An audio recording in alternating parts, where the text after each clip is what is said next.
Thomas, what is it? Where is it? Why is it? Where is it? Latitude 66 degrees 33 minutes. The Arctic Circle. Picture just there in the Polar Express, here in the acid trip that is Brother Bear, and here in Northern Lights, a journey to love. Pero wala siyang ginawa. And a child in need of love. Pagpasensyahan mo na muna ang daddy mo. Hindi pa siya. The aurora borealis are these beautiful strands of light that can be found in the Arctic and Antarctic, but there it's called the aurora australis, which is a whole thing. We don't have to get into it right now. So what are these things, and how do they get there? Auroras are the result of the disturbances in the magnetosphere caused by solar wind. These disturbances are sometimes strong enough to alter the trajectories of charged particles in both solar wind and magnetospheric plasma. These particles, mainly electrons and protons, precipitate into the upper atmosphere. Now, let's assume that you are a little baby child like me with a pea brain. What does that even mean? Okay, so basically there's this thing. It's called the sun. And you can't stare at it for too long or else your corneas will explode.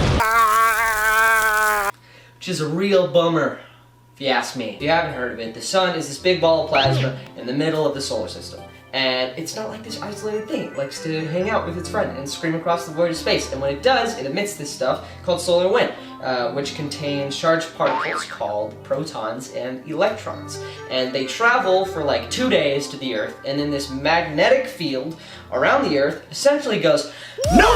Not today, son! Get that weak sauce out of here!" Which is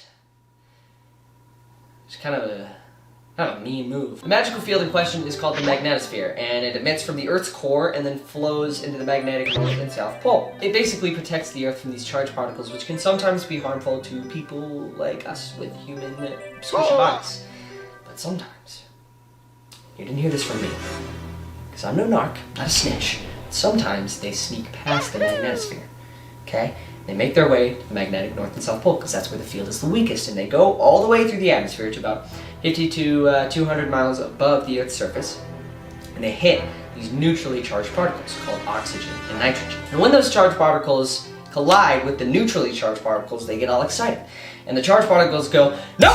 No shot, homie! Door stuck! I don't like this. I want to get rid of it." And it does so by emitting photons, which create these beauties.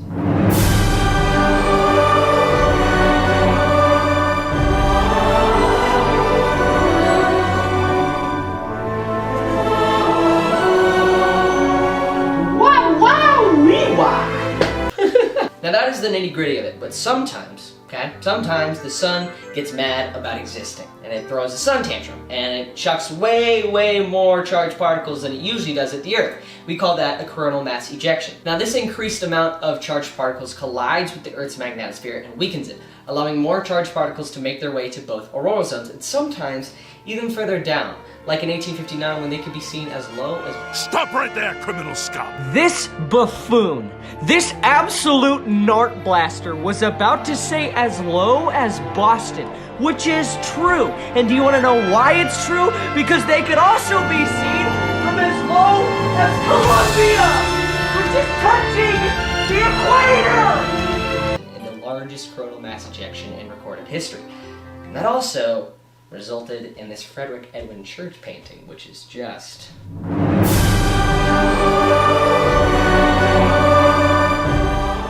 me, if you speak Italian, you know what I'm saying. And finally, let's say you want to see these bad boys, like me. Look out, who wouldn't want to see them? Where are you gonna go and when? Well, luckily, technology has advanced to the point where we can predict space weather just like regular weather. And as long as you're somewhere up far north, like say Fairbanks, Alaska, or Iceland, or somewhere in the empty void that is Russia, you're probably gonna see one.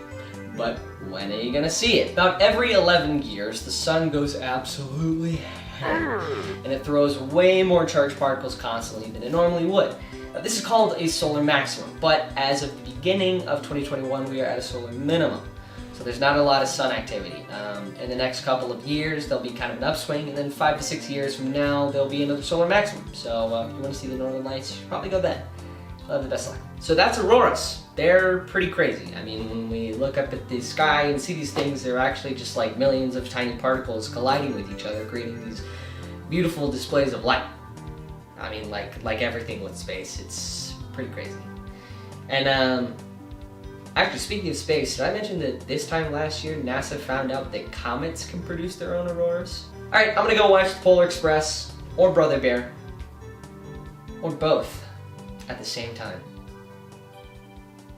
Yeah, that's what I'm gonna do.